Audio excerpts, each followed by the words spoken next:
ഇന്ന് തന്നെ ഡൗൺലോഡ് ചെയ്യൂ. കാണൂ നിങ്ങളുടെ ഫേവറേറ്റ് ഷോസ്. അമ്മാവൻ പറഞ്ഞതാകാനാണ് സാധ്യത.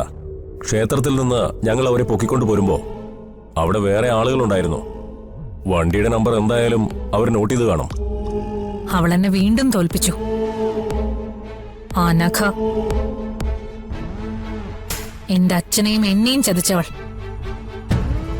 അവള് ബലിയിട്ടാ എന്റെ അച്ഛന്റെ ആത്മാവിന് മോക്ഷം കിട്ടില്ല. കഴിഞ്ഞതൊക്കെ പോട്ടെ മോളെ. എന്തായാലും ഇന്നത്തോടെ ആ ചടങ്ങ് നടന്നല്ലോ. ഇല്ല അമ്മാവ, അവളാ ചടങ്ങ് ചെയ്തപ്പോ എന്റെ അച്ഛന്റെ ആത്മാവ് വേദനിച്ചു കാണും. ഒരിക്കലും എന്റെ അച്ഛന്റെ ആത്മാവിന് മോക്ഷം കിട്ടില്ല. ഇവള് എന്ത് ഭ്രാന്താണ് ഈ പറയുന്നത്? ആ ചാരത്ത് നിന്ന് അയാളുടെ ആത്മാവൊക്കെ എന്നേ പറന്നു പോയി കാണും. അമ്മാവൻ എന്തായി ആലോചിക്കുന്നത്? അല്ല മോളെ, മോൾ അങ്ങനെയൊന്നും ചിന്തിക്കേണ്ട ആവശ്യമില്ല. നിന്നെ ചതിച്ച അനഘ ബലിയിട്ടത് നിനക്ക് ഇഷ്ടപ്പെട്ടിട്ടില്ല, അതെനിക്ക് മനസ്സിലായി. പക്ഷേ നിങ്ങൾ രണ്ടുപേരും എന്റെ അളിയന്റെ മക്കളല്ലേ? ബലിയിടാൻ രണ്ടുപേർക്കും അവകാശമുണ്ട്. അവന്തിക മാഡത്തിന്റെ മനസ്സിന് ശാന്തി കിട്ടുന്നില്ലെങ്കിൽ അതിനൊരു അവസരമുണ്ട്. തിരുവല്ലത്ത് പരശുരാമ ക്ഷേത്രത്തിൽ പോയാൽ മതി. അതെ, എല്ലാ ആത്മാക്കൾക്കും മോക്ഷം കിട്ടുന്ന ഒരേ ഒരു സ്ഥലമാണത്. അളിയന്റെ ഓർമ്മ ദിവസം നമുക്ക് അവിടെ പോയി ബലിയിടാം. എന്നാലും എന്റെ മനസ്സിൽ തീയടങ്ങില്ല. ഇത്രയും കാലം ഞാൻ എന്റെ അച്ഛന് വേണ്ടി നടത്തിയ പ്രാർത്ഥനകൾ, അതാണ് അവള് നശിപ്പിച്ചത്. വിടില്ല, ഒന്നിനെ ഞാൻ വിടില്ല.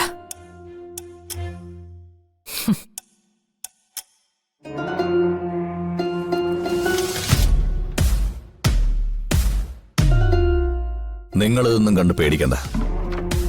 അവൾക്ക് കുറച്ച് പ്രാന്ത് പണ്ടേ ഉള്ളതാ. ഞാനത് പതുക്കെ പതുക്കെ കൂട്ടിക്കൊണ്ടുവരികയാണ്.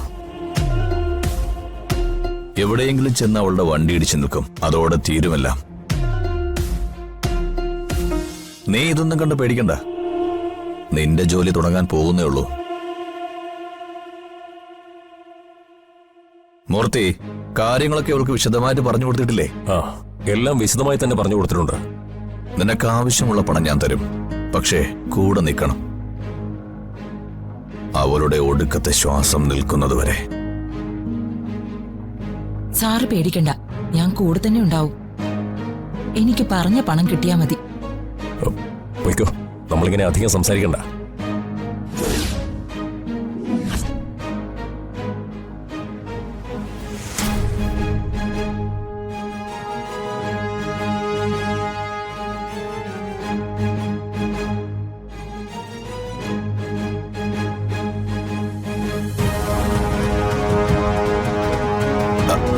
എന്താ മോളെ? എനിക്കെതിരെ മറഞ്ഞിരുന്ന ആരോ കളിക്കുന്നുണ്ട്. അതാരാണെന്ന് കണ്ടുപിടിക്കണം. മോള് വിഷമിക്കണ്ട. അങ്ങനെ നമുക്ക് പിന്നാലെ ആരെങ്കിലും ഉണ്ടെങ്കിൽ നമ്മൾ അവനെ കണ്ടുപിടിച്ചിരിക്കും. അമ്മാവൻ പറഞ്ഞതാണ് ശരി. നമുക്ക് പിന്നാലെ അവൾ ആരെയെങ്കിലും അയച്ചിട്ടുണ്ടാവും. എടി, നീ പോയി ചായ എടുത്തേ. ശരി സാർ. എന്നെ ഒറ്റിക്കൊടുക്കാൻ ഇറങ്ങി തിരിച്ചിട്ടുള്ളവരാരായാലും അവരെ ഞാൻ ജീവനോടെ വെച്ചേക്കില്ല.